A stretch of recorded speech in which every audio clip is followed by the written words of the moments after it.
വന്യ വൈദിക ശ്രേഷ്ഠരെ, ഗായ സംഘാംഗങ്ങളെ, മാതാപിതാക്കളെ, കുഞ്ഞുങ്ങളെ, യുവജനങ്ങളെ, ഇന്ന് ഈ മീറ്റിങ്ങിൽ സംബന്ധിക്കുന്ന സ്നേഹിതരെ, എല്ലാവർക്കും എൻ്റെ സ്നേഹ വന്ദനം. ഈ ദേവാലയത്തിൽ ഞാൻ ആദ്യമായിട്ടാണ് വരുന്നത്. വളരെ ഊഷ്മളമായ ഒരു സ്വാഗതം നൽകിയതിൽ പാട്ടുപാടി സഹായിച്ച ഗായ സംഘത്തോടും പ്രിയപ്പെട്ട വികാരി അച്ഛനോടും ഇടവക ചുമതലക്കാരോടും നിങ്ങളോട് എല്ലാവരോടുമുള്ള സന്തോഷവും നന്ദി ഞാൻ ആദ്യമായിട്ട് അറിയിക്കുന്നു. ഈ ഇടവകയിൽ ഇന്ന് വന്ന് ആരാധനയിൽ സംബന്ധിപ്പാനിടയായി തീർന്നതിൽ സന്തോഷമുണ്ട്. This is A singing congregation. ഗായക സംഘത്തോട് ചേർന്ന് നന്നായിട്ട് പാടുകയും ആരാധനയ്ക്ക് പ്രതിവാക്യം പറയുകയും ചെയ്യുന്നതായിട്ടുള്ളൊരു വിശ്വാസ സമൂഹത്തെയാണ് ഇന്ന് എനിക്ക് അനുഭവിക്കാനായിട്ട് ഇടയായിട്ട് തീർന്നത്. ആദ്യമായിട്ട് വിശുദ്ധ കുർബാന സ്വീകരിക്കുന്ന 7 മക്കൾ അതിനായിട്ട് ഒരുക്കപ്പെട്ടു എന്നതിൽ അവരൊരുക്കിയതായിട്ടുള്ള വികാരി അച്ഛനെയും ഇടവക ചുമതലക്കാരെയും സൺഡേ സ്കൂൾ അധ്യാപകരെയും എല്ലാം പ്രത്യേകമായിട്ട് എൻ്റെ സന്തോഷം ഞാൻ അറിയിക്കട്ടെ. ഒരു കമ്മ്യൂണിറ്റി മെമ്പറായിരിക്കുന്നതിൻ്റെ പ്രാധാന്യം അതിലൂടെ മനസ്സിലാക്കുവാൻ നമുക്ക് ഇടയായിട്ട് തോന്നുന്നു. മാത്രമല്ല, ഇന്ന് അഖില ലോക സൺഡേ സ്കൂൾ ദിനമായിട്ട് വേർതിരിച്ച് സഭയായിട്ട് അത് ആഘോഷിക്കുന്നതായുള്ള അവസരത്തിൽ ഇന്ന് കുഞ്ഞുങ്ങൾ മുമ്പോട്ട് വന്ന് അവർക്ക് വേണ്ടി പ്രാർത്ഥിപ്പാനായിട്ട് ഇടയായി തോന്നുന്നതിലും ഇന്ന് സൺഡേ സ്കൂൾ കുട്ടികളും യുവജനങ്ങളും അധ്യാപകരും എല്ലാം ചേർന്ന് പാടിയതായുള്ള പാട്ട് കേൾക്കുവാൻ സാധിച്ചതിലുമൊക്കെയുള്ള എൻ്റെ സന്തോഷം ഞാൻ അറിയിക്കട്ടെ. ബഹുമാനപ്പെട്ട അലക്സാണ്ടർ തരകനച്ചൻ പറഞ്ഞ സ്വാഗത വാക്കുകൾക്ക് ആദ്യമേ തന്നെ ഞാൻ നന്ദി പ്രകാശിപ്പിക്കുന്നു. സുവിശേഷ വേലയിൽ തൽപ്പന്നായിരുന്ന അച്ഛനാണ് പിന്നീട് സഭയിൽ ഒരു കശീശയായിട്ട് തീർന്നത്. സുവിശേഷ വേല പ്രദേശത്ത് അച്ഛൻ്റെ ശുശ്രൂഷകളെല്ലാം ഈ അവസരം വീണ്ടും ഞാൻ ഓർക്കുകയാണ്. ദൈവം അനുഗ്രഹിച്ച വഴി നടത്തുന്നതായുള്ള വഴികളും വിധങ്ങളുമൊക്കെ ജീവിതത്തിൽ അനുഭവിക്കാനായിട്ടിടയായിത്തീരുന്നു എന്നതോർത്ത് ദൈവത്തെ മഹത്വപ്പെടുത്തുന്നു. നമ്മളുടെ സഭ ഒരു സുവിശേഷ വിഹിത സഭയാണ്. അതുകൊണ്ട് തന്നെ സഭയായാലും ഇടവകയായാലും സുവിശേഷ വേലയിൽ താല്പര്യമില്ലാത്തതായിട്ടുള്ള ആളുകൾ ഉണ്ടാവാനായിട്ട് പാടില്ല. Church exist by mission as fire exist by burning എന്ന എമിൽ ബ്രൂണർ പറഞ്ഞതായിട്ടുള്ള വാക്കുകൾ ഈ അവസരം ഞാൻ ഓർക്കുകയാണ്. ഒരു തീയെ അത് കത്തുന്നതിലൂടെ പ്രശോഭിക്കുന്നു എന്ന് പറയുന്ന പോലെയാണ് ഇടവക അതിൻ്റെ ദൗത്യ നിർമ്മത്തിലൂടെ മിഷൻ ആക്ടിവിറ്റീസിലൂടെ താല്പര്യപ്പെടുവാൻ്റെ കോണം ഇടയായിട്ട് തീരുന്നത്. അച്ഛൻ കർണാടകയിൽ പ്രവർത്തിക്കുന്നതായുള്ള സാഹചര്യത്തിൽ കർണാടകയുടെ എല്ലാ ഡിസ്ട്രിക്റ്റിലും ഒരു സുവിശേഷ വേല സ്ഥലം ആരംഭിക്കണം എന്നുള്ളതായുള്ള ആഗ്രഹം എനിക്കുണ്ടായിരുന്നു. അതുകൊണ്ടാണ് അച്ഛൻ സൂചിപ്പിച്ച പോലെ കുന്നംകുളത്തും അങ്കോലയിലുമൊക്കെ പുരുഷന്മാരുടെയും സ്ത്രീകളുടെയും സുവിശേഷ വേലയ്ക്കായിട്ടുള്ള പരിശീലനം നൽകുകയും ലാംഗ്വേജ് പഠിക്കുന്നതിനായിട്ട് ഓണവാറിൽ വേണ്ടതായുള്ള ക്രമീകരണങ്ങളൊക്കെ ചെയ്യുകയും വിവിധ ഭാഗങ്ങളിൽ സുവിശേഷ വേലയ്ക്കായിട്ട് നിയോഗിക്കുവാൻ്റെ കൊണ്ടിടയായിട്ട് തീരുകയും ചെയ്തിട്ടുള്ളത്. ഇവിടെ ഇടവക സന്ദർശനം എന്ന് പറയുന്ന പോലെ തന്നെ എനിക്ക് പ്രാധാന്യമുള്ള ഒന്നായിരുന്നു മിഷൻ ഫീൽഡ് സന്ദർശനം എന്ന് പറയുന്നത്. അതുകൊണ്ട് പല പ്രാവശ്യം അച്ഛനെ ആ പ്രദേശത്തൊക്കെ പോയി കാണുന്നതിനായിട്ടും പ്രവർത്തനങ്ങൾക്ക് വേണ്ട മാർഗനിർദ്ദേശങ്ങളൊക്കെ നൽകുന്നതിനായിട്ടും സാധിച്ചിട്ടുണ്ട്. അത് ഇന്നും എനിക്ക് പ്രിയപ്പെട്ടതായുള്ളൊരു വിഷയമാണ്. അതുകൊണ്ട് ഈ ഇടവയ്ക്ക് എനിക്ക് ആദ്യം നൽകുന്നതിനായിട്ടുള്ളൊരു പ്രബോധനം, നമ്മൾ സുവിശേഷ വേലയിൽ താല്പര്യമുള്ളവരായിട്ട് എപ്പോഴും കാണപ്പെടണം. വിവിധ രീതിയിൽ അതിൽ പങ്കെടുക്കുന്നതിനായിട്ട് നമുക്ക് സാധിക്കും. അതെല്ലാം ഇപ്പോൾ വിശദീകരിക്കുന്നതിനായിട്ട് ഞാൻ ശ്രമിക്കുന്നില്ല. എന്നാൽ ആത്യന്തികമായിട്ട് ദൈവം തമ്പുരാൻ തന്നെ തൻ്റെ പുത്രനെ ഈ ലോകത്തിലേക്ക് അയച്ചു എന്നത് ദൈവരാജ്യത്തിൻ്റെ സുവിശേഷം പ്രഘോഷിക്കുവാൻ്റെ കോണം കർത്താവിലൂടെ സാധിച്ചു എന്നതും യേശുക്രിസ്തു തന്നെയാണ് സുവിശേഷം എന്നതുമൊക്കെ നമുക്ക് മനസ്സിലാക്കുവാനിടയായിട്ട് തോന്നിയിട്ടുണ്ട്. അതുകൊണ്ട് കർത്താവിനെ മറ്റുള്ളവർക്ക് നൽകിക്കൊടുക്കുക എന്ന് പറയുന്നത് സുവിശേഷ വേലയുടെ ഒരു ഭാഗമാണ്. അത് നൽകി കൊടുക്കുവാൻ്റെ കോണം നമ്മുടെ ജീവിതത്തിലൂടെ, പ്രവർത്തനങ്ങളിലൂടെ, സാക്ഷ്യത്തിലൂടെ എല്ലാം നമുക്ക് ഇടയായിട്ട് തീരണം. എന്നെ ആദ്യ കമ്മ്യൂണിയൻ സ്വീകരിച്ചതായിട്ടുള്ള ഫസ്റ്റ് കമ്മ്യൂണിക്കൻസ് അവർ കത്തിച്ച മെഴുകുതിരിയുമായിട്ട് നിൽക്കുന്നത് നിങ്ങൾ കാണുകയുണ്ടായില്ല. ഒരു മെഴുകുതിരി കത്തി അതിൻ്റെ ശോഭ നൽകുന്നത് പോലെ നമ്മളുടെ ജീവിതം മുഴുവൻ ലോകത്തിൻ്റെ പ്രകാശമായി ലോകത്തിലേക്ക് കടന്നു വന്ന കർത്താവിനെ ഈ ലോകത്ത് നൽകി കൊടുക്കുന്ന ജീവിതമായി തീരുവാൻ ഇടയായിട്ട് തീരണം എന്നത് ആത്യന്തികമായിട്ട് നാം ഓർത്തിരിക്കേണ്ടതായിട്ടുള്ള ഒന്നാണ്. സർവകലാശാല കൺവെൻഷൻ്റെ 70 വർഷം കൂടിയാണ് എന്നത് ഞാൻ ഈ അവസരം ഓർക്കുന്നു. അതുകൊണ്ട് തന്നെ ഈ ദിവസങ്ങളിൽ ദൈവത്തിൻ്റെ വചനം ധ്യാനിക്കുവാൻ എല്ലാവർക്കും ധാരാളം അവസരം ലഭിച്ചു എന്നത് ഞാൻ മനസ്സിലാക്കുകയത്രേ. നിങ്ങൾ വചനത്തെ സ്നേഹിക്കുന്നതായിട്ടുള്ള ആളുകളാണ്. വചനം ജഡമായിട്ട് തീർന്നതാണ് കർത്താവായ യേശു ക്രിസ്തു. ഈ വചനം നമ്മളുടെയൊക്കെ ജീവിതത്തിലൂടെ യാഥാർത്ഥ്യമായി തീരുന്നൊരു അനുഭവമാണ് നമുക്ക് ഈ ലോകത്ത് നൽകി കൊടുക്കുവാൻ കൊണ്ടിടയാവേണ്ടത് എന്നത് ഞാൻ ഓർമ്മപ്പെടുത്തട്ടെ. കർണാടകയിൽ ഒരു മിഷൻ ഫീൽഡിൽ ഒരു സുവിശേഷകൻ്റെ സാന്നിധ്യത്തിൽ വേദപുസ്തകം പഠിക്കുകയാണ്. അപ്പോൾ അത് ഇഷ്ടപ്പെടാതെ നിന്നതായിട്ട് ക്രൈസ്തവേതരായിട്ടുള്ള ചില ആളുകൾ അവിടെ വന്ന് സുവിശേഷൻ്റെ കയ്യിൽ നിന്ന് ആ വേദപുസ്തകം തട്ടിപ്പറിക്കുകയും അതിൻ്റെ പേജുകളൊക്കെ കീറിക്കളയുകയും ചെയ്തു. അപ്പോൾ അവിടെ ഇരുന്നതായിട്ടുള്ള ഒരു പ്രായമുള്ള സ്ത്രീയെ എഴുന്നേറ്റ് എന്ന് പറഞ്ഞു, നിങ്ങൾക്കത് ചെയ്യുന്നതിന് മാത്രമേ സാധിക്കുകയുള്ളൂ. എന്നാൽ നിങ്ങളൊരു കാര്യം മനസ്സിലാക്കേണ്ടതായിട്ടുണ്ട്. ഈ വേദപുസ്തകത്തിൻ്റെ താളുകൾ എഴുതിയിരിക്കുന്ന കാര്യങ്ങളെല്ലാം ഞങ്ങളുടെ ഹൃദയത്തിൻ്റെ ഭിത്തിയിൽ എഴുതപ്പെട്ടിട്ടുണ്ട്. അത് നിങ്ങൾക്ക് കീറിക്കളയുന്നതിനായിട്ട് സാധിക്കത്തില്ല. നിങ്ങൾക്ക് വേദപുസ്തകത്തിൻ്റെ പേജുകൾ കീറിക്കളയാൻ സാധിച്ചെന്നേക്കാം, ഞങ്ങളുടെ ജീവിതത്തെ കീറിപ്പറിച്ച് കളയുന്നതിനായിട്ട് സാധിക്കുകയില്ല. ദൈവത്തിൻ്റെ വചനം ആദ്യോടൊന്ന് സ്നേഹിക്കുന്നതായാലും നമ്മളുടെയൊക്കെ ജീവിതത്തിന് ആവശ്യമായിരിക്കുന്നത് ഈ വേദപുസ്തകത്തിൽ പറഞ്ഞിരിക്കുന്ന കാര്യങ്ങൾ നമ്മുടെ ജീവിതത്തിൻ്റെ ഭാഗമായിട്ട് തീരണം. അതുകൊണ്ട് ഈ ലോകത്തിൽ ജീവിക്കുന്നു എന്ന് പറയുന്നത് തന്നെ നമ്മുടെ ജീവിതത്തെ വായിക്കുന്നതായാലും എല്ലാവർക്കും ദൈവത്തിൻ്റെ വചനം വായിക്കുവാൻ സഹായമായി തീരുന്ന ഒന്നായിട്ട് തീരേണ്ടത് ആവശ്യമാണ്. കീക്കഴൂർ ഈസ്റ്റ് ഇമ്മാനുവൽ മാത്തമ്മ ഇടവയുടെ ഇടവദിനവും കൂടിയാണ് എന്ന് ഞാൻ വിചാരിക്കുന്നു. ആണോ? അല്ല, അത് വേറെ ദിവസം. ഓക്കെ. ഒരു ഇടവക എന്ന് നാം പറയുന്ന അവസരത്തിൽ എന്താണ് അർത്ഥമാക്കുന്നത്? ഇവിടെ 100ഓളം ഭവനങ്ങൾ ഒരുമിച്ച് ചേർന്ന് വന്നിരിക്കുന്നതായിട്ടുള്ളൊരു അവസരമാണ് എന്നത് സൂചിപ്പിക്കുകയുണ്ടായി. അങ്ങനെയാണ് ഈ ഇടവകയ്ക്ക് രൂപം നൽകുവാനായിട്ട് ഇടയായിട്ട് തോന്നിയിട്ടുള്ളത്. ഫാമിലി ഓഫ് ഫാമിലീസ് ആണ് ഒരു ഇടവക എന്ന് പറയുന്നത്. എന്തിനാണ് നാം ഈ ദേവാലയത്തിൽ ക്രമമായിട്ട് വരുന്നത്? നിങ്ങൾ ക്രമമായിട്ട് ദേവാലയത്തിൽ വരുന്നവരാണെന്ന് അറിയാവുന്നത് കൊണ്ട് തന്നെയാണ് ഈ ചോദ്യം ചോദിക്കുന്നത്. എന്തിനാണ് ഈ ദേവാലയത്തിൽ ക്രമമായിട്ട് വരുന്നത്? ഈ ദേവാലയത്തിൽ ക്രമമായിട്ട് വരുന്നതിന് പ്രത്യേകമായിട്ട് 2 കാര്യങ്ങളുണ്ട്. ഒന്ന്, ദൈവവുമായുള്ള സംസർഗം അനുഭവിക്കാനായിട്ടിടെയാണ്. ഇവിടെ ദൈവം പ്രത്യേകമായിട്ട് സന്നിഹിതനാണ് എന്ന് നമുക്ക് ബോധ്യമുള്ളത് കൊണ്ടാണ് ഇവിടെ തന്നെ വന്നു കൂടുന്നത്. അപ്പോൾ ദൈവ സാന്നിധ്യം അനുഭവിച്ച് ദൈവവുമായുള്ള സംസർഗത്തിലേക്ക് പ്രവേശിക്കുന്ന ഒരവസരമായി എല്ലാ ആരാധനയും തീരണം. മാസത്തിൽ ഒരിക്കൽ മാത്രം വിശുദ്ധ കുർബാന ഉണ്ടായിരുന്ന ഈ ദേവാലയത്തിൽ ഇപ്പോൾ ക്രമമായിട്ട് ആരാധന, വിശുദ്ധ കുർബാന ശുശ്രൂഷ നടത്തപ്പെടുന്നുണ്ട്.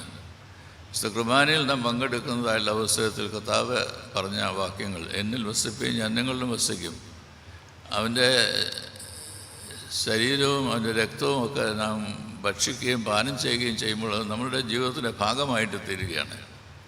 അങ്ങനെ നാം കർത്താവിന് വേണ്ടിയിട്ടുള്ളവരാണ്, കർത്താവിൻ്റേതാണ് എന്നുള്ള പരമബോധ്യത്തിൽ ഈ ലോകത്തിൽ ജീവിപ്പാൻ്റെ കോണം കർത്താവുമായുള്ള ബന്ധം എല്ലായ്പ്പോഴും വളരെ ദൃഢമായി നമ്മളുടെ ജീവിതത്തിൽ കാണപ്പെടണം. അങ്ങനെയായിരുന്നല്ലോ പുത്രൻ ഈ ലോകത്തിലേക്ക് വന്നപ്പോൾ, കർത്താവായ യേശു ക്രിസ്തു ഈ ലോകത്തിലേക്ക് വന്നപ്പോൾ തൻ്റെ ജീവിതത്തിൻ്റെ എല്ലാ ആവശ്യങ്ങളിലും പിതാവിൻ്റെ ഇഷ്ടം എന്തെന്ന് ചോദിച്ച് മനസ്സിലാക്കി പിതാവിൻ്റെ ഹിതപ്രകാരമാണ് ഈ ലോകത്തിൽ ജീവിച്ചത്. ദൈവത്തോട് ചോദിച്ച് ദൈവത്തിൻ്റെ ഉദ്ദേശ്യം എന്തെന്ന് മനസ്സിലാക്കി ഈ ലോകത്തിൽ ജീവിപ്പാൻ്റെ കോണമാണ് നമുക്കെല്ലാവർക്കും തന്നെ ഇടയായിട്ട് തീരേണ്ടത്. രണ്ടാമത്തെ ഒരു ഉദ്ദേശ്യം എന്താണെന്ന് ചോദിച്ചാൽ, ഈ ദേവാലയത്തിലേക്ക് നാം ചേർന്ന് വരുമ്പോൾ നമുക്ക് ദൈവവുമായുള്ള സംസർഗം മാത്രമല്ല, അന്യോന്യമുള്ള കൂട്ടായ്മയും സ്നേഹവും കൂട്ടായ്മയും സന്തോഷമൊക്കെ പകരുന്നതിനായിട്ടിടയായിട്ട് തീരണം. അങ്ങനെയാണ് നമ്മളുടെ പാരമ്പര്യം നമ്മെ ഇതുവരെ വളർത്തിക്കൊണ്ട് വന്നത്. ഒരു കുഞ്ഞിൻ്റെ മാമോദിസ ഉണ്ടെങ്കിൽ നമ്മളെല്ലാവരോടും ഒരുമിച്ച് ചേരും. ഒരു ദേവാലയത്തിലൊരു വിവാഹ ശുശ്രൂഷ ഉണ്ടെങ്കിൽ നമ്മൾ എല്ലാവരും ചേരും. ഒരു ചരമമുണ്ടെങ്കിലും നമ്മൾ ചേർന്ന് വരും. മനുഷ്യൻ്റെ സുഖദുഃഖങ്ങളിലെല്ലാം പങ്കുചേർന്ന് നിങ്ങൾ ആരും ഒറ്റയ്ക്കല്ല എന്ന് പ്രഖ്യാപിക്കുന്നതായിട്ടുള്ള അവസരങ്ങളാണ് ഇതെല്ലാം തന്നെ. നിങ്ങളാരും ഒറ്റയ്ക്കല്ല എന്ന് പറയുന്ന അവസരത്തിൽ മറ്റൊരു കാര്യം ശ്രദ്ധിക്കാനായിട്ടുണ്ട്. നമ്മളായിരിക്കുന്നതും മറ്റുള്ളവർ മുഖാന്തരമായിട്ടാണ്. നീ ഉള്ളതുകൊണ്ട് ഞാനുള്ളതുകൊണ്ട് നീയും എന്നുള്ളതായിട്ടുള്ള ബന്ധത്തിൽ വേണം ജീവിക്കുവാനായിട്ട്. വേൾഡ് കൗൺസിൽ ഓഫ് ചർച്ചസിൻ്റെ ഒരു അസംബ്ലിയിൽ നിങ്ങൾക്ക് ഇഷ്ടമുള്ളതൊക്കെ നിങ്ങൾക്ക് സ്തോത്രകാഴ്ചയായിട്ട് ഇടാം എന്ന് പറഞ്ഞതായിട്ടുള്ള അവസരത്തിൽ ഒരു സ്ത്രീ മുമ്പോട്ട് വന്നത് തൻ്റെ കുഞ്ഞുമായിട്ടാണ്. ഇത് എനിക്ക് ദൈവം തന്നതായിട്ട് ദാനമാണ്. ആ കുഞ്ഞിനെ ഞാനിത് സമർപ്പിക്കുന്നു. I am because I participate. ഞാൻ ആയിരിക്കുന്നത് പങ്കാളിത്തത്തിലൂടെയാണ് എന്നാണ് പറയാനായിട്ട് ശ്രമിക്കുന്നത്. പങ്കാളിത്തത്തിലൂടെ, പാർട്ടിസിപ്പേറ്റ് ചെയ്യുന്നതിലൂടെയാണ് എന്നാണ് പറയാൻ ശ്രമിക്കുന്നത്. ഇന്ന് ഈ മീറ്റിംഗ് കഴിയുന്ന അവസരത്തിൽ എല്ലാവർക്കും ഉച്ചഭക്ഷണമുണ്ട്. ഈ ഉച്ചഭക്ഷണം നൽകുന്നത് നിങ്ങൾ ഉച്ചയായി പിന്നെ ഇനി വീട്ടിൽ പോയി ഭക്ഷണം ഉണ്ടാക്കാൻ സാധിക്കുകയില്ല എന്നുള്ളതുകൊണ്ടല്ല, നിങ്ങൾ അന്യോന്യം അറിയണം എന്നുള്ളതുകൊണ്ടാണ്. അപ്പോൾ ഈ ഇടവകങ്ങളായിട്ടുള്ള എല്ലാവരോടും ഞാൻ പറയട്ടെ, നിങ്ങൾ അറിയാത്തതായിട്ടുള്ള ആരും ഇടവകളുണ്ടാവരുത്. ഞാൻ മെത്രാച്ചനായി എൻ്റെ ഗ്രാമപ്രദേശത്തേക്ക് പോകും, എൻ്റെ വീട്ടിലേക്ക് പോകുന്നതായിട്ടുള്ള അവസരത്തിൽ അതൊരു ഗ്രാമപ്രദേശമാണ്. അതുകൊണ്ട് ആ പ്രദേശത്തുള്ള ആളുകളെല്ലാം അതിലൊരു കാറ് പോയാൽ ഉടനെ തുറിച്ചു നോക്കും, ആരാണ് ആ കാറിനകത്തുള്ളത്, ആരാണ് ഇവിടെ വന്നത് എന്നതൊക്കെ അറിയാനായിട്ടാണ്. അപ്പോൾ ആ ഗ്രാമത്തിലുള്ള ആളുകളുടെ ആഗ്രഹം ഞങ്ങൾ അറിയാതെ ആരും ഈ ഗ്രാമത്തിൽ ഉണ്ടാകരുത് എന്നതാണ്. ഞങ്ങൾക്കറിയാൻ പാടില്ലാത്ത, ഞങ്ങൾ ഇടപെടാത്തതായുള്ള ആരും ഈ ഇടവയിലുണ്ടാവരുത്. അതുകൊണ്ട് തന്നെ വികാരി അച്ഛനോട് എനിക്ക് പറയാനായിട്ടുള്ളത്, അങ്ങനെ വല്ലവരും ഉണ്ടെന്ന് കണ്ടുപിടിച്ചാൽ വിസിറ്റ് ക്രമീകരിക്കണം. അച്ഛൻ്റെ വിസിറ്റല്ല, നിങ്ങൾ അന്യോന്യം ഭവനങ്ങളിൽ പോവുകയും അല്പസമയമായിരുന്നു വർത്തമാനം പറയുകയും ഒരു ചായയൊക്കെ കുടിക്കുകയും പ്രാർത്ഥിക്കുകയൊക്കെ ചെയ്യുന്നതായുള്ള രീതി വളർത്തിക്കൊണ്ട് വരണം. അങ്ങനെയാണ് ഇടവയിലുള്ള കൂട്ടായ്മ വളരുവാൻ്റെ കൊണ്ടിടയാവുന്നത്. അതുകൊണ്ട് ദൈവവുമായുള്ള സംസർഗവും അന്യോന്യമുള്ള കൂട്ടായ്മയും പാലിക്കുവാൻ്റെ കൊണ്ടിടയായി തീരേണ്ടതായിട്ടുള്ള ഒരു രംഗമായിട്ട് നമ്മളുടെ ഇടവക തീരേണ്ടത് ആവശ്യമാണ്. ഈ അറിയുകയും സന്തോഷിക്കുകയും സ്നേഹം പങ്കിടുകയും ചെയ്യുന്നു എന്ന് പറയുന്ന അവസരത്തിൽ അതിനോട് ചേർന്ന് പോകുന്നതായിട്ടുള്ള ഒന്നാണ് കരുതലിൻ്റേതായിട്ടുള്ള ശുശ്രൂഷ എന്ന് പറയുന്നത്. അത് നമുക്കുണ്ട്. ഒരാൾ ദീനമായി കിടക്കുമെന്ന് പറഞ്ഞാൽ നമ്മൾ അവർക്ക് വേണ്ടി പ്രാർത്ഥിക്കും. പറ്റുമെങ്കിൽ അവർ വീട്ടിൽ നിന്ന് പോകും, അവരെ തന്നെ കണ്ട് അവരോടുകൂടി അല്പസമയം ചെലവഴിച്ച് പ്രാർത്ഥിക്കുന്നതിനായിട്ടൊക്കെ ശ്രമിക്കും. അത് വളർത്തിക്കൊണ്ട് വരണം. ഇന്ന് അന്യോന്യം അറിയാൻ പാടില്ലാത്തതായുള്ള ആളുകൾ ജീവിക്കുന്നതായുള്ള ഒരു ലോകത്തിൻ്റെ ഭാഗമായിട്ടാണ് നാം ജീവിക്കുന്നത്. ഒരു ഫ്ലാറ്റിൽ താമസിച്ചാൽ അടുത്ത ഫ്ലാറ്റിൽ താമസിക്കുന്ന ആരാന്ന് അറിയാനായിട്ട് പാടില്ല. അവിടെ ഒരു 3 ദിവസമൊക്കെ മരിച്ച് കിടന്ന് നാറ്റം വരുന്നതായുള്ള അവസരത്തിൽ മാത്രമേ ആൾ മരിച്ചു എന്നുള്ളത് അറിയുകയുള്ളൂ. അങ്ങനെയല്ല വേണ്ടത്. അറിയണം, എല്ലാവരെയും അറിയണം, അന്യോന്യം ഇടപെടണം, അന്യോന്യമുള്ള കൂട്ടായ്മ വർദ്ധിച്ചു വരുന്നതിനായിട്ടിടയാകണം. അപ്പോൾ ഇന്ന് ഈ സൺഡേ സ്കൂൾ ദിനമായതുകൊണ്ട് മാത്രമല്ല, ഒരു മാതൃകയായിട്ട് ഞാൻ ചെയ്തതാണ്. ഈ ഇടവകയിൽ വരുന്നതായുള്ള എല്ലാ കുഞ്ഞുങ്ങളും എല്ലാ ഞായറാഴ്ചയും മുമ്പോട്ടൊന്ന് മുട്ടുകുത്തുന്നതിനായിട്ട് അനുവാദം കൊടുക്കണം. അവർക്ക് വേണ്ടി പ്രാർത്ഥിക്കണം, അവരുടെ തലയെ കൈവച്ച് പ്രാർത്ഥിക്കണം. അവർ ഈ ഇടവകയുടെ ഭാഗമാണ്. ഭാവിയുടെ വാഗ്ദാനമെന്നല്ല, വർത്തമാനകാലത്തിൻ്റെ ശക്തിയാണ്. അവരിലൂടെയാണ് ഈ ഇടവക വരുന്നതായുള്ള തലമുറകൾ കാണാനായിട്ടുള്ളത് എന്നത് ഓർക്കണം. അതുകൊണ്ട് എങ്ങനെയാണ് വളർത്തേണ്ടത്, എന്താണ് വളർത്തേണ്ടത്, ഈ വക കാര്യങ്ങൾ മനസ്സിലാക്കി അവരെ വളർത്തുന്നതായുള്ള രീതി ഒരു കൂട്ടായ്മ ബന്ധത്തിൽ, ഒരു വിശ്വാസ സമൂഹത്തിൽ വർദ്ധിച്ചു വരേണ്ടത് ആവശ്യമാണ് എന്നത് ഞാൻ ഈ അവസരം ഓർമ്മിപ്പിക്കട്ടെ.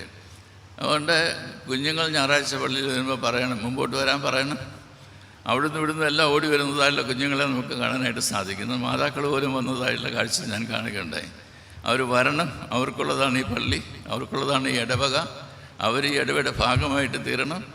ഇന്ന് അച്ഛൻ സൺഡേ സ്കൂൾ ദിനമായതുകൊണ്ട് കുഞ്ഞുങ്ങൾക്ക് വായിക്കുന്നതിനായിട്ടും കുഞ്ഞുങ്ങൾക്ക് മധ്യസ്ഥ പ്രാർത്ഥന ചെയ്യുന്നതിനായിട്ടും സ്തോത്ര കാഴ്ച എടുക്കുന്നതിനായിട്ടും പള്ളിയിൽ അസിസ്റ്റ് ചെയ്യുന്നതിനായിട്ടും ഒക്കെ അവസരം നൽകിയത് ഞാൻ കാണുകയുണ്ടായി. ഞാൻ അച്ഛനെ അഭിനന്ദിക്കുന്നു, പ്രകാരം ചെയ്തു എന്നുള്ളതിൽ. എല്ലാവർക്കും ബോധ്യപ്പെടണം, ഞാൻ ഈ ഇടവയുടെ ഭാഗമാണ്, ഈ ഇടവക എൻ്റെ ഭവനമാണ്, ഇവിടെയാണ് ഞാൻ ചേർന്ന് വരുന്നത്. ഒരു ഭവനമെന്ന് നാം പറയുന്ന അവസരത്തിൽ 4-5 പേര് ഒരുമിച്ച് കൂടി പാർക്കുന്നതല്ലൊരിടം എന്നുള്ള അർത്ഥത്തിലല്ല. ഒരു പിതാവും ഒരു മാതാവും മക്കളും ഒരുമിച്ച് പാർക്കുന്നു എന്ന് നാം പറയുമ്പോൾ അന്യോന്യമുള്ള ബന്ധത്തിലൂടെയാണ് അത് മനസ്സിലാക്കുവാൻ തക്കവണ്ണം ഇടയാവേണ്ടത്. അതുകൊണ്ട് നമുക്ക് അന്യോന്യം ബന്ധപ്പെടുവാൻ തക്കവണ്ണം ഇത് ഞങ്ങളുടെ കുട്ടിയാണ് എന്ന് പറയുവാൻ തക്കവണ്ണമുള്ള സന്തോഷം നമുക്കുണ്ടാകണം. ഇന്ന് ആദ്യമായിട്ട് വിശുദ്ധ കുർബാന സ്വീകരിച്ചതായുള്ള 7 കുഞ്ഞുങ്ങളും നമ്മളെല്ലാം പ്രതിനിധീകരിച്ചതായുള്ള ആളുകളാണ്. അവർ നമ്മളുടെ മക്കളാണ്. അതുകൊണ്ട് നമ്മളുടെ ഒരു സമർപ്പണത്തിൻ്റേതായിട്ടുള്ള അവസരമായിരുന്നു അവരുടെ സമർപ്പണത്തിൻ്റേതായിട്ടുള്ള അവസരം. വേദപുസ്തകത്തിലൊരു കുടുംബം എന്ന് പറയുന്നത് വല്യപ്പച്ചനും വല്യമ്മച്ചിയും അപ്പനും അമ്മയും മക്കളും, പിന്നെ ആ വീടിനെ സഹായിക്കുന്നതായുള്ള ദാസീദാസന്മാരും, ആ വീട്ടിലുള്ളതായുള്ള കന്നുകാലികളും, ആ വീട് നിൽക്കുന്നതായുള്ള ഭൂപ്രദേശത്തുള്ളതായിട്ടുള്ള എല്ലാ സ്ഥലവും മരങ്ങളും എല്ലാം ചേരുന്നതായുള്ള ഒന്നിനെയാണ് കുടുംബം എന്ന് പറയുന്നത്. അങ്ങനെ ആയിരിക്കണം ഒരു പ്രദേശത്തുള്ളതായുള്ള ഇടവയെ കാണുവാൻ തക്കോണം നമുക്ക് ഇടയാവേണ്ടത്. മുക്കും മൂലയിലൊക്കെ ഉള്ളതായുള്ള എല്ലാ കാര്യങ്ങളും നമുക്ക് മനസ്സിലാക്കുവാൻ തക്കോണം സാധ്യമായിട്ട് തീരണം എന്നത് ഞാൻ ഓർപ്പിക്കത്രേ. ഈ ദൈവത്തിൽ ആശ്രയമുള്ളവരായി നമ്മളുടെ മക്കൾ വളർന്നു വരണം എന്നതാണ് നാം ആഗ്രഹിക്കുന്നത്. അങ്ങനെ മക്കൾ വളർന്നു വരുവാൻ തക്കോണം അവരെ നാം വളർത്തിക്കൊണ്ടുവരുന്നതായിട്ടുള്ള അവസരത്തിൽ എന്താണ് ദൈവത്തിലുള്ള ആശ്രയം എന്ന് പറയുന്നതുകൊണ്ട് നാം അർത്ഥമാക്കുന്നത്? ഒരിക്കൽ ഒരു ഡോക്ടറായിട്ടുള്ള ബെൻ കാർസൺ ന്യൂറോ സർജനാണ്. അദ്ദേഹത്തിൻ്റെ അടുത്ത് ഒരു മാതാപിതാക്കൾ തങ്ങളുടെ സുഖമില്ലാത്ത കുഞ്ഞുമായിട്ട് വന്നു. ആ കുഞ്ഞിൻ്റെ വായിൽ നിന്ന് ഉമ്മനീര് ഒരു നിയന്ത്രണമില്ലാതെ പുറത്തുപോയിക്കൊണ്ടിരിക്കുന്നതായിട്ടുള്ള അവസരമാണ്. ആ കുഞ്ഞിനെ കണ്ടാൽ തന്നെ അറിയാം കുഞ്ഞിനെ അസുഖമാണ് എന്നുള്ളത്. സാധാരണഗതിയിൽ ഇങ്ങനെയുള്ള ഡോക്ടർമാരെ കാണാനായിട്ട് പോകുമ്പോൾ അവരുടെ ജൂനിയർ ഡോക്ടേഴ്സ് ആയിരിക്കും ആദ്യം നോക്കാനായിട്ടുള്ള എല്ലാ കാര്യങ്ങളും. എക്സ്റേ എടുക്കണമെങ്കിൽ എക്സ്റേ എടുക്കും, ബ്ലഡ് പ്രഷർ നോക്കണമെങ്കിൽ ബ്ലഡ് പ്രഷർ നോക്കും, ഷുഗർ നോക്കണമെങ്കിൽ ഷുഗർ നോക്കും. അതെല്ലാം കഴിഞ്ഞിട്ട് ആവശ്യമുണ്ടെന്ന നിലയിൽ സ്കാനിങ്ങിനും വിടും.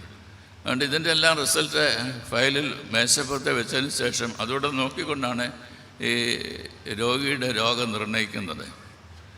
ഇവിടെ വന്നതായുള്ള ഈ കുഞ്ഞിനെയും കൊണ്ട് മാതാപിതാക്കൾ വന്നപ്പോൾ ജൂനിയർ ഡോക്ടേഴ്സുമൊക്കെ പറഞ്ഞു, ഞങ്ങൾക്കൊന്നും ചെയ്യാനായിട്ട് സാധിക്കത്തില്ല, ബ്രെയിൻ ക്യാൻസറാണ്. അതുകൊണ്ട് കുഞ്ഞിനെ ഇനി വീട്ടിൽ കൊണ്ടുപോയി കുഞ്ഞ് മരിക്കുന്നതും വരെ അതിനെ നോക്കുക, പരിചരിക്കുക എന്നത് മാത്രമേ ചെയ്യാനായിട്ട് സാധിക്കുകയുള്ളൂ എന്ന് പറഞ്ഞു. പക്ഷെ അത് കേട്ടിട്ട് മാതാപിതാക്കൾ പുറകോട്ട് പോയില്ല. അവർ ദൈവത്തിൽ ആശ്രയമുള്ളവരായിരുന്നുകൊണ്ട് അവർ പിന്നെയും മുമ്പോട്ട് വന്ന് ഈ ഡോക്ടർ ബെൻ കാർസനെ കാണണം എന്ന താല്പര്യം പ്രദർശിപ്പിച്ചു. ഡോക്ടറെ കാണുന്നതിനായിട്ട് പറഞ്ഞ അവസരത്തിൽ ഡോക്ടറും ഈ റിപ്പോർട്ടൊക്കെ ആദ്യം നോക്കി, തൻ്റെ ജൂനിയർ ഡോക്ടേഴ്സ് നോക്കിയതായുള്ള ആ പേപ്പേഴ്സ് എല്ലാം നോക്കിയതായുള്ള അവസരം അവർ പറഞ്ഞതായുള്ള കാര്യം തന്നെ ഡോക്ടർ പറഞ്ഞു, ഞങ്ങൾക്കൊന്നും ചെയ്യാനായിട്ട് സാധിക്കത്തില്ല, ബ്രെയിൻ ക്യാൻസറാണ്, ഇനിയും എത്ര ചികിത്സിച്ചാലും കുഞ്ഞിന് സുഖം വരികയില്ല, അതുകൊണ്ട് വീട്ടിൽ കൊണ്ടുപോയിക്കും. അപ്പോൾ ഈ മാതാപിതാക്കൾ ബെൻ കാർസനോട് പറഞ്ഞതായിട്ടൊരു വാക്യമുണ്ട്, the Lord has send us to you. ഞങ്ങളെ നിങ്ങളുടെ അടുക്കലേക്ക് അയച്ചത് ദൈവമാണ്. അതുകൊണ്ട് ഈ നിരാശയോടുകൂടി ഞങ്ങൾ മടങ്ങിപ്പോകുക എന്നുള്ളതല്ല ആവശ്യം. എന്താണ് ദൈവം നിങ്ങളെക്കൊണ്ട് ഉദ്ദേശിക്കുന്നത് എന്ന് മനസ്സിലാക്കി വേണ്ട ശുശ്രൂഷ നൽകണമെന്നാണ് ഈ പറഞ്ഞത് ആ വാക്കിൻ്റെ അർത്ഥമല്ല. The Lord has send us to you. ദൈവമാണ് ഞങ്ങളെ നിങ്ങളുടെ അടുക്കലേക്ക് അയച്ചിരിക്കുന്നത്. അപ്പോൾ ഡോക്ടർ ഈ പേപ്പറെല്ലാം ഒന്നുകൂടെ നോക്കി, സ്കാൻ റിസൾട്ട്സ് എല്ലാം കണ്ടു, ബ്രെയിനിൻ്റെ എല്ലാം കണ്ടു, അതെല്ലാം മനസ്സിലാക്കി. അത് കഴിഞ്ഞിട്ട് പറഞ്ഞു, നിങ്ങൾക്ക് നിർബന്ധമാണ് ഞാൻ ബ്രെയിൻ തുറന്നു കുറേയേറെ ക്ലീൻ ചെയ്തു, കുഞ്ഞിന് കുറച്ചുകൂടെ സുഖമായി, ബ്രെയിനൊക്കെ അടച്ചു. അത് കഴിഞ്ഞ് മാതാപിതാക്കളോട് വന്ന് റിസൾട്ട് എല്ലാം വരുന്നതായുള്ള അവസരം പറഞ്ഞു, എനിക്ക് ഇത്രേ ചെയ്യാനായിട്ട് സാധിക്കത്തുള്ളൂ, ഇത് പൂർണ്ണമല്ല, അതുകൊണ്ട് ഈ കുഞ്ഞ് അധികം നാൾ ജീവിക്കുമെന്നൊന്നും എനിക്ക് പറയാനായിട്ട് സാധിക്കത്തില്ല. അപ്പോൾ പിന്നെയും മാതാപിതാക്കൾ പറയുന്നത്, the Lord has send us to you. The Lord has send us to you. നിർബന്ധമായിട്ട് ആവർത്തിച്ച് ഈ മാതാപിതാക്കൾ ഇത് പറഞ്ഞതായിട്ടുള്ള അവസരത്തിൽ ബെൻ കാർസൺ പിന്നെയും ആ സ്കാനിൻ്റെ പടത്തിലേക്ക് നോക്കി. എന്നിട്ട് പറഞ്ഞു, എനിക്ക് തോന്നുന്നു ഈ ക്യാൻസറസ് സെല്ല് ബ്രെയിനെ വളരെ അധികമായിട്ട് ഇങ്ങനെ പ്രഷറൈസ് ചെയ്യുന്നുണ്ട്, അത് മാറ്റിക്കൊടുത്താൽ മാത്രമേ ഈ കുഞ്ഞിനെ സൗഖ്യം പ്രാപിക്കാനായിട്ട് സാധിക്കത്തുള്ളൂ. Which is A very difficult surgery. എന്നാൽ ഡോക്ടർ പറഞ്ഞു, നിങ്ങൾ നിർബന്ധിക്കുകയാണ് ഞാൻ ഈ സർജറി ചെയ്യാം, ഇതാണ് ഞാൻ ചെയ്യാനായിട്ട് പോകുന്നത്. ഡോക്ടർ അതനുസരിച്ച് വീണ്ടും തല തുറന്നു, സ്കളെടുത്തു, ബ്രെയിനിൻ്റെ സ്ഥാനത്ത് ചെന്നു, ഈ ട്യൂമർ കണ്ടു. ആ ട്യൂമർ ബ്രെയിനെ സമ്മർദ്ദം ചെലുത്തുന്നതായിട്ട് മനസ്സിലാക്കി. അതുകൊണ്ട് മുഴുവനായിട്ട് ട്യൂമറിൻ്റെ എല്ലാ കാര്യങ്ങളും അതിൽ നിന്ന് പുറത്തെടുത്ത് അത് ക്ലീൻ ചെയ്ത് അടച്ച് കുഞ്ഞിനെ തിരികെ നൽകി. അപ്പോൾ ഈ ഡോക്ടർ അപ്രകാരം സുഖപ്പെടുത്തിയതായിട്ടുള്ള ആളെ പിന്നീട് വളർന്നു വന്ന് ആ പ്രദേശത്തെ ഒരു പാസ്റ്ററായിട്ട് തീരുകയും ചെയ്തു. അതൊരു ഭാഗത്ത്. രണ്ടാമത് ഈ ഡോക്ടറുടെ കൂടെ പ്രവർത്തിച്ചു കൊണ്ടിരുന്നതായുള്ള ജൂനിയർ ഡോക്ടറുള്ള ഒരാൾ എത്തീസ്റ്റായിരുന്നു. ദൈവം ഉണ്ടെന്ന് വിശ്വസിക്കുന്നില്ല. ഇതെല്ലാം ടെക്നോളജി, ഇതെല്ലാം ഞാൻ ചെയ്യുന്നതായുള്ള ചില കാര്യങ്ങൾ, അത് ഞങ്ങൾക്ക് ചെയ്യുന്നതിനായിട്ട് കഴിയണം. ഈ സർജറി കണ്ട് കുഞ്ഞ് സൗഖ്യമായത് മനസ്സിലാക്കിയതായുള്ള അവസരത്തിൽ പറഞ്ഞു, now I believe that the Lord lives.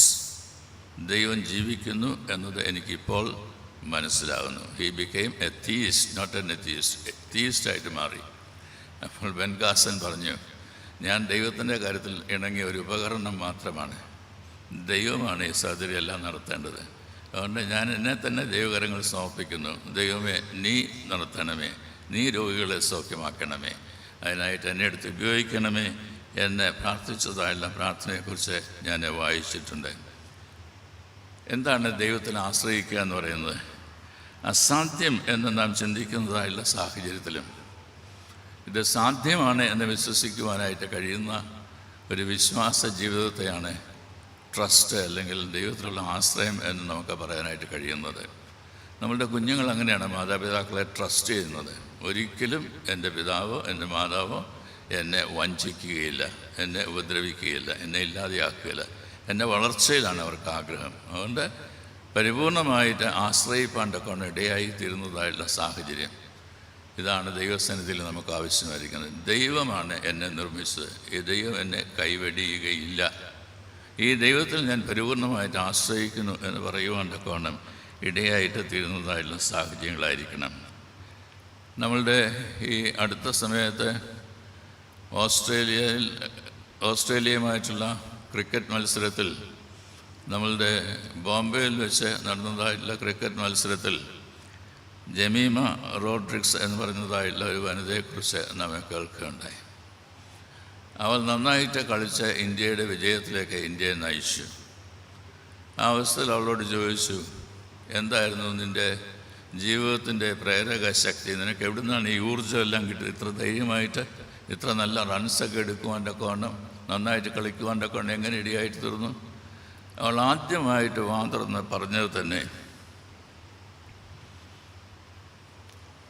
ഞാൻ യേശുവിനെ ധ്യാനിച്ചു, യേശുവാണ് എന്നിൽ ഈ ഊർജം പകർന്നു തന്നത്. അതുകൊണ്ട് അവളെ ഇപ്പോൾ വിളിക്കുന്നത് യേശുവിൻ്റെ മകൾ എന്നാണ്. ജമീമ എന്ന് പറയുന്ന ഒരു കത്തോലിക്ക സഭയിലെ ഒരു മകളാണ്. അവൾ മംഗലാപുരത്താണ് ജനിച്ചത്. ഇപ്പോൾ ബോംബെയിൽ താമസിക്കുന്നു. അവിടെ താമസിച്ചുകൊണ്ട് ഈ ക്രിക്കറ്റിലൊക്കെ മത്സരത്തിനൊക്കെ പോവുകയും അതിനുള്ള പരിശീലനമൊക്കെ നേടുകയും ചെയ്യുന്നു. അവൾ ആദ്യം തുറന്ന് പറഞ്ഞതായുള്ള കാര്യം, ജീസസ് ഹെൽപ്പ് മീ. മനോഹരമായിട്ടുള്ളൊരു കളിരംഗത്ത് രണ്ട് ടീമുകൾ വീറോടുകൂടി കളിക്കുകയായിരുന്നു. അങ്ങനെ കളിച്ചുകൊണ്ടിരുന്നതായുള്ള അവസരത്തിൽ ഒരു ടീമിലുള്ളതായുള്ള ഒരാൾ നല്ലതായിട്ട് തൻ്റെ കയ്യിൽ കിട്ടിയതായുള്ള പന്ത് അടിക്കുന്നതിനായിട്ടിടയായിട്ട് തോന്നുന്നു. സ്പോണ്ടേനിയസ്ലി ആ കുട്ടി പ്രകാരം പറഞ്ഞു, look at that Jesus, how well I played. Look at that Jesus. ദൈവമേ, നീ ഇതൊന്ന് കണ്ടേ. നിൻ്റെ കൃപ കൊണ്ട്, നിൻ്റെ അനുഗ്രഹങ്ങൾ കൊണ്ട് ഞാൻ ഈ കളി നന്നായിട്ട് കളിച്ചത്. നമ്മളുടെയൊക്കെ ജീവിതത്തിൽ ഇത് പറയുന്നതിനായിട്ട് സാധിക്കണം. വൈവിധ്യമാകുന്ന അനുഭവങ്ങളുടെ മധ്യത്തിൽ കൂടിയൊക്കെയാണ് നാം ഓരോരുത്തരും കടന്നു പോകുന്നത്.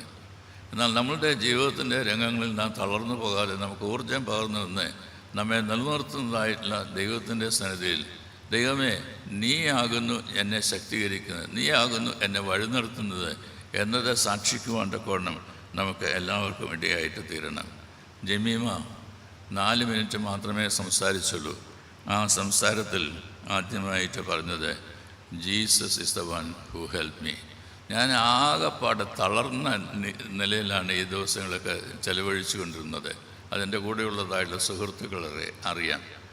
എൻ്റെ മനസ്സിൻ്റെ സമ്മർദ്ദം കൊണ്ട് എനിക്ക് കളിക്കാൻ കഴിയുകയില്ല എന്നൊക്കെ ഞാൻ വിചാരിച്ച് കളിക്കളത്തിലേക്ക് ഇറങ്ങിയതായിട്ടുള്ള അവസരത്തിൽ ഞാൻ ദൈവത്തിൻ്റെ സന്നിധിയിൽ പ്രാർത്ഥിച്ചു. എന്താ പ്രാർത്ഥിച്ചെന്നറിയാമോ? പുറപ്പാട് പുസ്തകത്തിൻ്റെ 14-ാം അധ്യായത്തിൻ്റെ 14-ാമത്തെ വാക്യമാണ്, യഹോവ നിങ്ങൾക്ക് വേണ്ടി യുദ്ധം ചെയ്യും, നിങ്ങൾ മിണ്ടാതെ ഇരിപ്പീൻ. മോശ ജനത്തോട് പറഞ്ഞതായുള്ള വാക്കുകളാണ്. ഞാൻ ഈ വാക്യം കണ്ടതിന് ശേഷം വേദപുസ്തകം തുറന്നൊന്ന് വായിച്ചു. ചെങ്കടൽ കടക്കുന്നതായുള്ള അവസരത്തിൽ മിസ്രൈമിയ ജനമൊക്കെ അവർ സേനകളായിട്ട് ഓടി വരികയും ഇവരെ പിടിച്ചുകൊണ്ട് പോകാനായിട്ട് ശ്രമിക്കുകയൊക്കെ ചെയ്യുമ്പോൾ മുമ്പിൽ ചാവുകടലാണ്. ആ കടൽ കടന്ന് അപ്പുറത്ത് പോയി പാലും തേനും ഒഴുകുന്നതായുള്ള പ്രദേശത്തേക്കുള്ള യാത്രയാണ് ആരംഭിച്ചിരിക്കുന്നത്. അങ്ങനെ ദൈവം നടത്തുന്നതായിട്ടുള്ള അവസരത്തിൽ പരിഭ്രമചിത്തരായി സംശയത്തോടെ പരാജിത ബോധത്തോടെ നോക്കി നിൽക്കുന്നതായുള്ള ജനത്തോടെ മോശ പറഞ്ഞതായുള്ള വാക്കുകളാണ്, യഹോവ നിങ്ങൾക്ക് വേണ്ടി യുദ്ധം ചെയ്യും, നിങ്ങൾ മിണ്ടാതെ ഇരിക്കുവിൻ. അങ്ങനെ ചെങ്കടൽ കടന്ന് മുമ്പോട്ട് പോയതായുള്ള കാര്യങ്ങളെക്കുറിച്ച് നമുക്ക് മനസ്സിലാക്കുവാനായിട്ട് സാധിക്കുന്നുണ്ട്. ദൈവം നമ്മെ നടത്തുന്നതായുള്ള വഴികൾ, വിധങ്ങൾ എപ്രകാരമുള്ളത് എന്നത് തിരിച്ചറിയുവാൻ്റെ കൊണ്ട് നമുക്കിടയാവണം. ഓരോ ഇടവകയും ഓരോ വിശ്വാസ സമൂഹത്തെയും ഓരോ കുടുംബത്തെയും ദൈവം തമ്പുരാൻ ഈ ലോകത്തിൽ നിയോഗിച്ചിരിക്കുന്നത് ദൈവ ഉദ്ദേശം ഈ ലോകത്തിൽ നിറവേറുന്നതിനായിട്ടാണ്. എന്തിനാണ് ഒരു സഭയെ, ഒരു ഇടവകയെ വിളിച്ച് വേർതിരിക്കുന്നത്? ഒരു പ്രദേശത്തുള്ളതായ ജനങ്ങളുടെ മധ്യത്തിൽ ജീവിക്കുന്നതായുള്ള നമ്മൾ വിളിച്ച് ചേർക്കപ്പെട്ടതായുള്ള വിശ്വാസ സമൂഹമാണ്. എങ്കിൽ എന്തിനാണ് ദൈവം നമ്മളെ അങ്ങനെ വിളിച്ച് വേർതിരിച്ചിരിക്കുന്നത്? കർത്താവായ യേശു ക്രിസ്തുവിൽ നമുക്ക് വെളിപ്പെടുത്തി തന്നതായ സത്യമുണ്ട്. നിങ്ങൾ വിളിച്ച് വേർതിരിക്കപ്പെട്ടിട്ടുള്ളത് ദൈവരാജ്യത്തിൻ്റെ പ്രഘോഷണത്തിന് വേണ്ടിയിട്ടാണ്, അതിൻ്റെ വളർച്ചയ്ക്ക് വേണ്ടി, അതിനുവേണ്ടി, അതിൻ്റെ കെട്ടുപണിക്ക് വേണ്ടി അധ്വാനിക്കുവാനായിട്ടാണ്. അതുകൊണ്ട് നിങ്ങളിൽ തന്നെ ഒരു അന്തമല്ല, നിങ്ങളൊരു ഇൻക്ലൂസീവ് കമ്മ്യൂണിറ്റി ആയിരിക്കണം. അനേകരെ ചേർത്ത് കൊണ്ടുവരുന്നതായിട്ടുള്ള അനുഭവമാണ് ഇടവകയിലുണ്ടാകുവാൻ്റെ കൊണ്ടിടയായിട്ട് തീരേണ്ടത് എന്നുള്ളതാണ്. അപ്രകാരമാണ് നമ്മുടെ കുടുംബമാണെങ്കിലും നമ്മുടെ ഇടവകയാണെങ്കിലും നമ്മുടെ സഭയാണെങ്കിലും ഈ ലോകത്തിൽ നിലകൊള്ളുവാൻ്റെ കൊണ്ടിടയാകേണ്ടത്. നമ്മിൽ തന്നെ ഒരു അന്തമല്ല, നമ്മെ വിളിച്ച് വേർതിരിച്ച് നിയോഗിച്ചിരിക്കുന്നതായ ദൈവമുണ്ട്. ആ ദൈവത്തിൻ്റെ ഉദ്ദേശം താൻ സൃഷ്ടിച്ചതായുള്ള എല്ലാറ്റെയും വീണ്ടെടുത്ത് ദൈവസന്നിധിയിൽ നിർത്തണം എന്നുള്ളതാണ്. കർത്താവ് ഈ ലോകത്തിൽ വന്ന് കാൽവരി ക്രൂശിൽ പരമയാഗമായിട്ട് എത്തുന്നത് ഈ ഒരു ആഗ്രഹത്തിന്, ഈ ഒരു ഉദ്ദേശത്തിന് വേണ്ടിയിട്ടാണ്. സകലത്തെയും ദൈവസന്നിധിയിൽ നിർത്തുവാൻ്റെ കോണം ഇടയായിട്ട് തീരണം എന്നുള്ളതായിട്ടുള്ള ആഗ്രഹത്തോടു കൂടിയാണ്. ഓരോ വിവാഹ ജീവിതത്തിലും ദൈവം നമ്മെ പഠിപ്പിക്കുന്നതായൊരു പാഠമുണ്ട്. എന്താണെന്നറിയാമോ?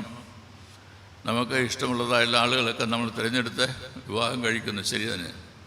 എന്നാൽ വിവാഹിതരാകുന്ന ആർക്കും രക്തബന്ധത്തിൽപ്പെട്ട ആരെയും വിവാഹത്തിലേക്ക് സ്വീകരിക്കാൻ കഴിയുകയില്ല. അത് സഭ സമ്മതിക്കത്തില്ല, മെഡിക്കൽ ഫീൽഡും സമ്മതിക്കത്തില്ല.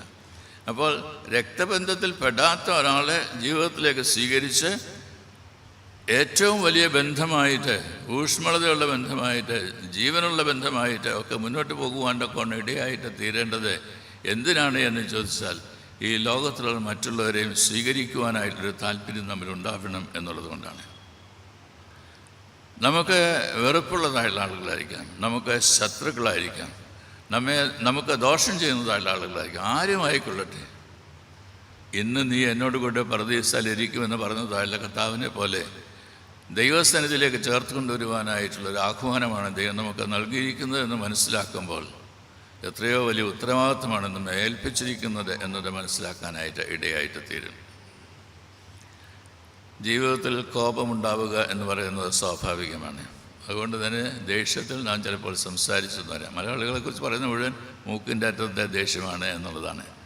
പലപ്പോഴും അത് നമ്മളുടെ ഭവനങ്ങളിൽ കാണാം, നമ്മളുടെ ഇടവകയിൽ കാണാം, നമ്മളുടെ സഭയിൽ കാണുന്നതിനായിട്ട് സാധിക്കും. ഒരിക്കൽ ഒരു ശിഷ്യൻ വന്ന് ഗുരുവിനോട് ചോദിച്ചു, ഗുരു, എൻ്റെ ജീവിതത്തിൽ നിന്ന് ഈ കോപമെല്ലാം മാറുന്നതിന് എന്താണ് ഞാൻ ചെയ്യേണ്ടത്?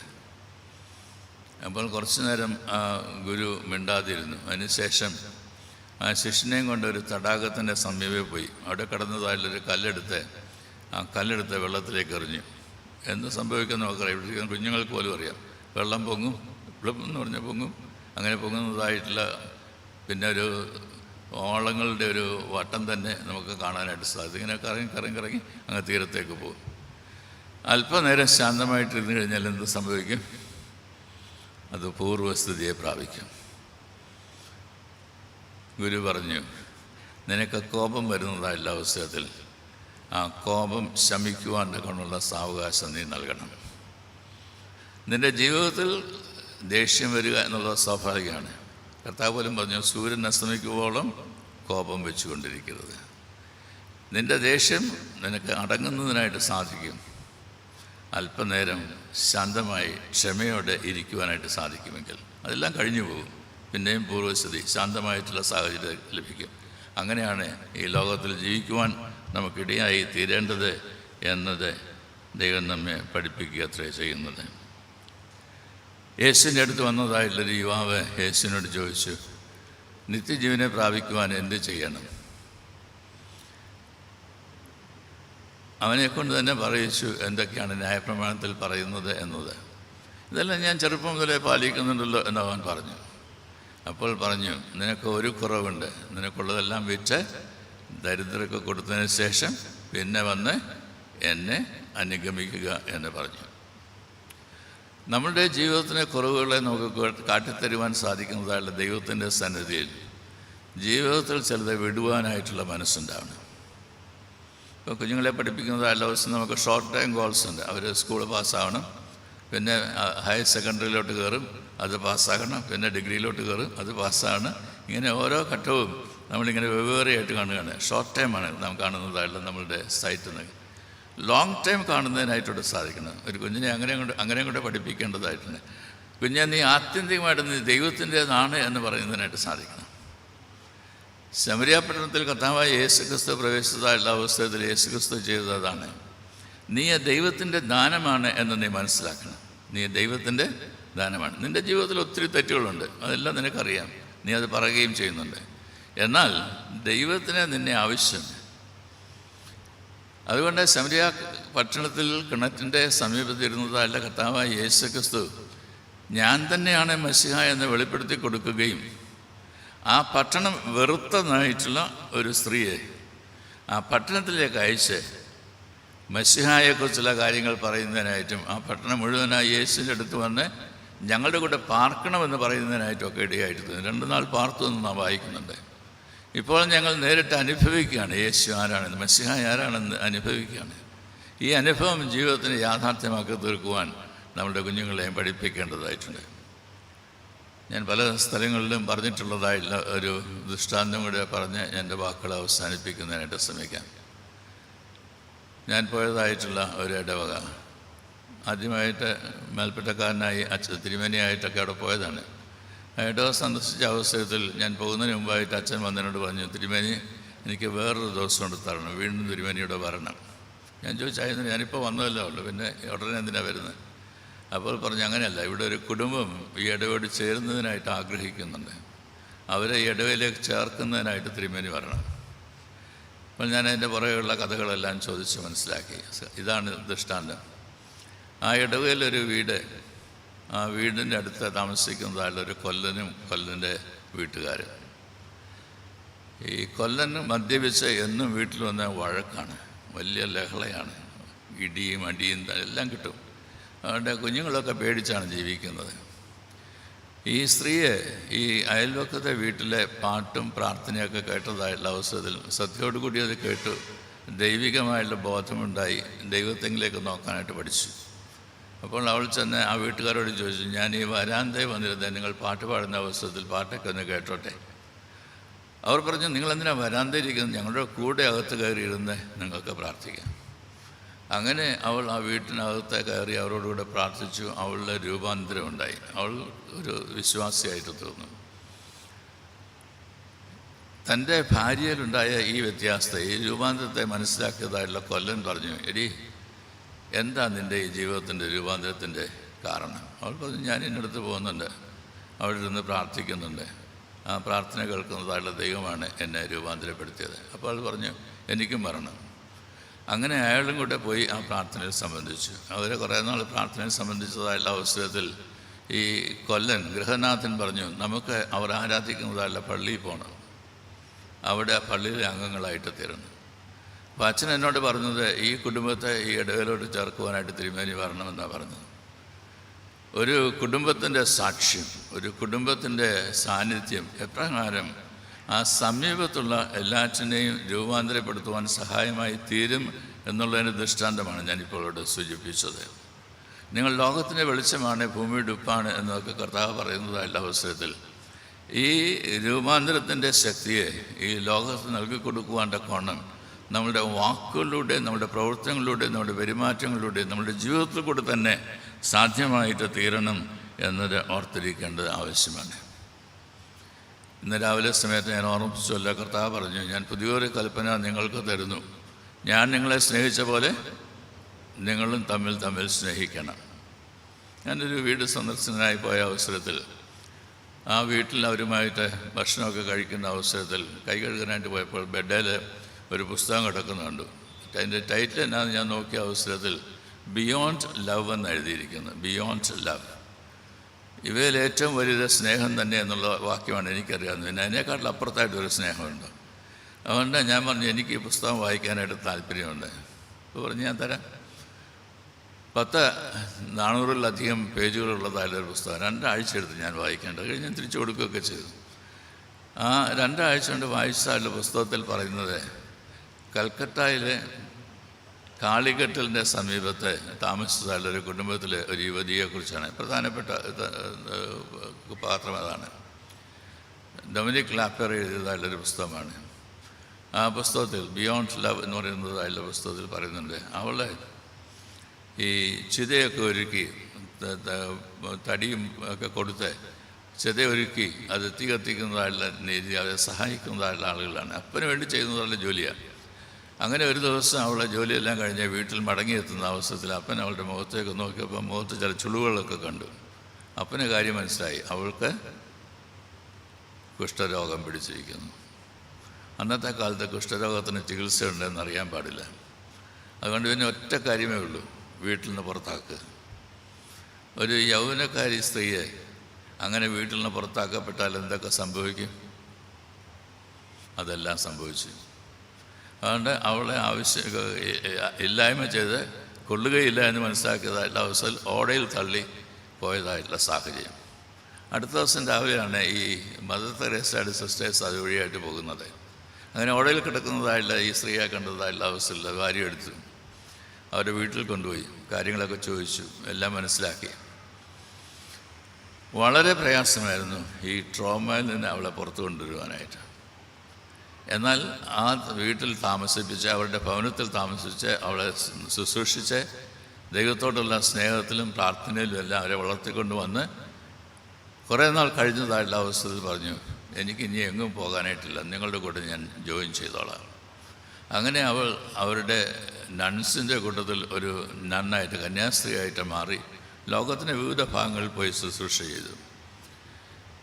ആർക്കും വേണ്ട എന്ന് പറയുന്നത് തള്ളിക്കളഞ്ഞതായിട്ടുള്ള ഒരാളെ ദൈവസ്നേഹത്തിൽ വീണ്ടെടുക്കുവാൻ്റെ കൊണ്ട് ഇടയായിത്തീരുന്നതായിട്ടുള്ള ശുശ്രൂഷയാണ് ക്രിസ്തീയ സഭ ഈ ലോകത്തിൽ ചെയ്തുകൊണ്ടിരിക്കുന്നത്. പഠിക്കാനായിട്ട് പ്രയാസമുള്ളതായിട്ടുള്ള ആളുകളെ പഠിപ്പിക്കുന്നതിൽ, രോഗികളായിട്ടുള്ളവരെ ചികിത്സിക്കുന്നതിൽ, അങ്ങനെ ഹോസ്പിറ്റൽസ്, സ്കൂൾസ്, ആദ്യമായിട്ടുള്ള എല്ലാ സ്ഥാപനങ്ങളും നമ്മൾ ആരംഭിച്ചിട്ടുള്ളതെല്ലാം തന്നെ ഇപ്രകാരമുള്ള വീണ്ടെടുപ്പിൻ്റേതായുള്ള ശുശ്രൂഷ തുടരുന്നതിനായിട്ടാണ്. ക്രിസ്തുവിൻ്റെ ഈ സ്നേഹം ഇന്ന് നമ്മളുടെ ജീവിതത്തിലൂടെ നാം ജീവിക്കുന്ന സാഹചര്യങ്ങൾ നൽകി കൊടുക്കുവാനായിട്ട് സാധിക്കുമോ? Beyond love. നമുക്കറിയാവുന്നതായുള്ള എല്ലാ സ്നേഹത്തിൻ്റെയും അപ്പുറത്തായിട്ടൊരു സ്നേഹമുണ്ട്. ആ സ്നേഹത്തെ ജീവിതത്തിൻ്റെ ഭാഗമാക്കി തീർക്കുവാനായിട്ട് നമ്മോട് ആവശ്യപ്പെടുകയാണ്. ഞാൻ നിങ്ങളെ സ്നേഹിച്ച പോലെ നിങ്ങളും തമ്മിൽ സ്നേഹിക്കണം. ഓരോ പ്രാവശ്യവും ദൈവസന്നിധിയിൽ നിന്ന് ദൈവത്തിൻ്റെ ആ വലിയ സ്നേഹത്തെ നാം ധ്യാനിക്കുന്നതായുള്ള അവസരത്തിൽ ഓർത്തുകൊള്ളുക, അനേകരെ നമ്മളെ കാണുന്നുണ്ട്, നമ്മളെ അറിയുന്നുണ്ട്. തൃശ്ശൂരുള്ളതായിട്ടുള്ള മിഷൻ ആശുപത്രിയിൽ അവിടെ ശുശ്രൂഷ ചെയ്തതായുള്ളൊരു ഡോക്ടറെ രാജസ്ഥാനിൽ നിന്ന് മറ്റവിടെ വന്നതാണ്. 1 വർഷം ശുശ്രൂഷ ചെയ്തിട്ട് മടങ്ങിപ്പോകണമെന്ന് ആഗ്രഹിച്ച്, എന്നാൽ അവിടെ വന്ന് അവിടെയുള്ള ശുശ്രൂഷകൾ, അവിടെയുള്ള സിസ്റ്റേഴ്സ് ചെയ്യുന്നത് കണ്ടതായുള്ള അവസരത്തിൽ അവരെല്ലാം രാവിലെ ചെന്ന് ക്രൂശനായിട്ടുള്ള യേശുവിൻ്റെ മുമ്പിൽ വണങ്ങി ധ്യാനിച്ച് അവരുടെ ശുശ്രൂഷ ആരംഭിക്കും. അവരുടെ ശുശ്രൂഷ മനസ്സിലാക്കിയതായുള്ള ഡോക്ടർ പറഞ്ഞു, എനിക്കിനി പോകുവാനായിട്ട് സാധിക്കത്തില്ല. ഒരു വലിയ സ്നേഹം എന്നെ നിർബന്ധിച്ചുകൊണ്ടിരിക്കുകയാണ് ഇവിടെയുള്ളതായുള്ള രോഗികളെ ശുശ്രൂഷിക്കണം എന്നുള്ളത്. ഈ ഒരു ഉത്തേജനം മറ്റുള്ളവർക്ക് നൽകി കൊടുക്കുവാൻ, ജീവിതത്തെ കൂടുതൽ പ്രയോജനമുള്ളതാക്കി തീർക്കുവാനുള്ള ഉത്തരവാദിത്വം ദൈവം നമ്മെ ഏൽപ്പിച്ചിട്ടുണ്ട് എന്നത് ഓർത്ത് ദൈവസന്നിധിയിൽ നമ്മെ തന്നെ സമർപ്പിക്കേണ്ടത് ആവശ്യമാണ്. ഇന്ന് ഈ ദിവസങ്ങളിലൊക്കെ നാം വായിച്ചതായുള്ളൊരു വാർത്തയാണല്ലോ അതിദാരിദ്ര്യ മുക്തമായിട്ടുള്ള കേരളം എന്ന് പറയുന്നത്. എളുപ്പമാണ് പറയാൻ, ദാരിദ്ര്യമില്ലാത്ത, വീടില്ലാത്ത, ആരോഗ്യ ശുശ്രൂഷകളൊക്കെ ലഭിക്കാത്ത ആളുകൾക്കെല്ലാം നൽകി കൊടുക്കുന്നു എന്നാണ് പറഞ്ഞത്. ഒരിക്കൽ നമ്മുടെ പത്മശ്രീ ഡോക്ടർ ഫിലിപ്പോസ് ക്രിസ്തോസ് തിരുമേനി തന്നെ കാണാനായിട്ട് വന്നതായിട്ടുള്ള, അന്ന് എം എൽ എ ആയിട്ടുള്ള വീണ ജോർജിനോട് ചോദിച്ചു, നിങ്ങളുടെ വാർഡിൽ ഈ രാത്രിയിൽ ഭക്ഷണം കഴിക്കാൻ കഴിയാതെ കിടന്നുറങ്ങേണ്ടി വരുന്ന എത്ര ആളുകളുണ്ടെന്നറിയാമോ? അവർ പറഞ്ഞു, ആരുമില്ല, എല്ലാവരും ഭക്ഷണമൊക്കെ കഴിക്കുന്നുണ്ട്. കേരളത്തിലല്ലേ, പിന്നെ ആർക്കാ ഭക്ഷണമൊക്കെ ഒത്തുಕೊಳ್ಳോ? എല്ലാവർക്കും ഉണ്ട്. എന്നാൽ തിരുമേനി ഒരു ചോദ്യം ചോദിച്ചാൽ അവർ മനസ്സിൽ തങ്ങി നിന്നു. അവർ പോയി തൻ്റെ വാർഡിൽ അപ്രകാരമുള്ള ആളുകളുണ്ടോ എന്നത് പരിശോധിക്കുകയുണ്ടായി. അതിശയം എന്ന് പറയട്ടെ, അവർ കണ്ടുപിടിച്ചു 7 ആളുകളുണ്ട്, 7 കുടുംബങ്ങളുണ്ട്. എല്ലാം ഇല്ല എല്ലാം കുഴപ്പമൊന്നുമില്ല എന്നൊക്കെ പറയുന്നതായിട്ടുള്ള അവസരത്തിലും പ്രയാസമുള്ളവരുണ്ട്, ദരിദ്രരായിട്ടുള്ള ആളുകളുണ്ട്, കിട്ടാത്തതായിട്ടുള്ള ആളുകളുണ്ട്, ലഭിക്കാത്തതായിട്ടുള്ള ആളുകളുണ്ട്. ഈ ഏറ്റവും ചെറിയൊരു ചെയ്തിടത്തോളമെല്ലാം നിങ്ങൾ എനിക്കാകുന്നു ചെയ്തത് എന്നുള്ളതായുള്ള കർത്താവിനെ അറിയുന്നതായുള്ള നമുക്ക് ഓരോരുത്തർക്കും ആ ശുശ്രൂഷ പുങ്കരം തുടരുവാൻ ഈ കാലഘട്ടത്തിലിടയായിട്ട് തീരട്ടെ എന്നത് ഞാൻ പ്രാർത്ഥിക്കുന്നു. നിങ്ങളോടൊന്നിച്ച് ഇത്രയും സമയം ചെലവിടുവാൻ എനിക്ക് നൽകിയതായുള്ള സാവകാശനായിട്ട് ഞാൻ നിങ്ങളോട് നന്ദി പറയുന്നു, ദൈവത്തോട് നന്ദി പറയുന്നു. നിങ്ങളുടെ പ്രാർത്ഥന എനിക്കും ഉണ്ടാകണമേ എന്ന് നിങ്ങളോട് ഞാൻ യാചിക്കുകയും ചെയ്യുന്നു. ദൈവത്തിൻ്റെ കൃപ നമ്മെ എല്ലാം അനുഗ്രഹിച്ച് വഴിനിർത്തുമാറാകട്ടെ എന്നുള്ള പ്രാർത്ഥനയോടുകൂടി എൻ്റെ വാക്കുകൾ ചുരുക്കുന്നു. ദൈവം നമ്മെ അനുഗ്രഹിക്കട്ടെ.